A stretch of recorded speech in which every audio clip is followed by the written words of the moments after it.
ক্ষমতায় এসেছেন, ক্ষমতায় ৫ বছর দেশটাকে ভালোভাবে চালান, কিন্তু যাদের রক্তের উপর দিয়ে আপনি ক্ষমতায় এসেছেন তাদের দিকে আঙুল তুলবেন না।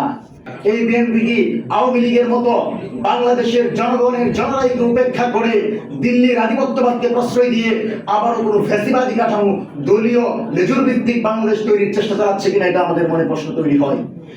বাংলাদেশের ৭০% জনগণের রায়ে বাংলাদেশের জনগণের আকাঙ্ক্ষা পূরণের জন্য সরকারের কাছে দেয়া একটি ওয়াদা।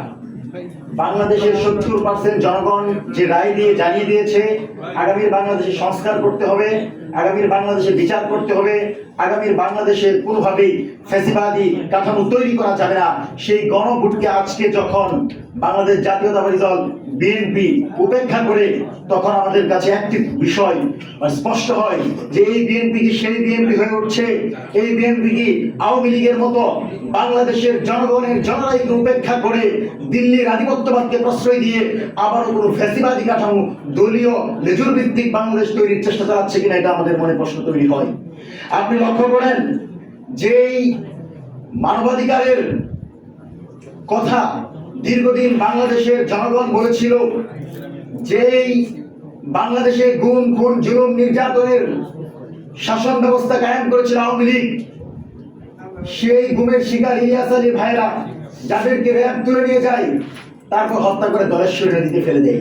সুতরাং ইলিয়াস আলীর পরিবার, ইলিয়াস আলীর মতো লোকেরা যেভাবে জুলাইকে ধারণ করতে পারবে, শিলংয়ে থাকা সালাউদ্দিন আহমেদরা জুলাইকে সেভাবে ধারণ করতে পারবে না, সেটা অত্যন্ত স্বাভাবিক প্রক্রিয়া। সেজন্য আমরা আপনাদেরকে স্পষ্ট ভাষায় বলি, ক্ষমতায় এসেছেন, ক্ষমতায় ৫ বছর দেশটাকে ভালোভাবে চালান, কিন্তু যাদের রক্তের উপর দিয়ে আপনি ক্ষমতায় এসেছেন তাদের দিকে আঙুল তুলবেন না। এদেশের ছাত্র জনতা আপনাদেরকে ক্ষমতায় বসিয়েছে এই কারণে যে এই বাংলাদেশ হচ্ছে সেই বাংলাদেশ, যে বাংলাদেশের স্লোগান উঠেছিল গোলামি না আজাদি, আজাদি আজাদি, ভারত না বাংলাদেশ, বাংলাদেশ বাংলাদেশ, দিল্লি না ঢাকা, ঢাকা ঢাকা। সুতরাং আজাদির নতুন বাংলাদেশে দিল্লির আধিপত্যবাদকে প্রশ্রয় দিয়ে কোন প্রক্সি এজেন্ডা যদি বাস্তবায়ন করতে চান, বাংলাদেশের জনগণকে সাথে নিয়ে আমরা প্রতিহত করব। কোনোভাবে জুলাই বিরোধী বাংলাদেশে কোনো দলকে আমরা প্রতিষ্ঠিত হতে দিব না। আপনাদেরকে উল্লেখ করতে চাই, সেই স্বরাষ্ট্রমন্ত্রী তিনি ক্ষমতা নেওয়ার পর বললেন মব কালচারের কবর রচনা হবে। এবি জুবায়েরের আওয়ামী বিরোধী একটি কর্মকাণ্ডকে তিনি বললেন স্পষ্ট আইনের লঙ্ঘন, কিন্তু আমরা দেখতে পেলাম একজন ভিন্ন মতের ধারণ করার কারণে তাকে প্রকাশ্যে পিটিয়ে হত্যা করা হলো।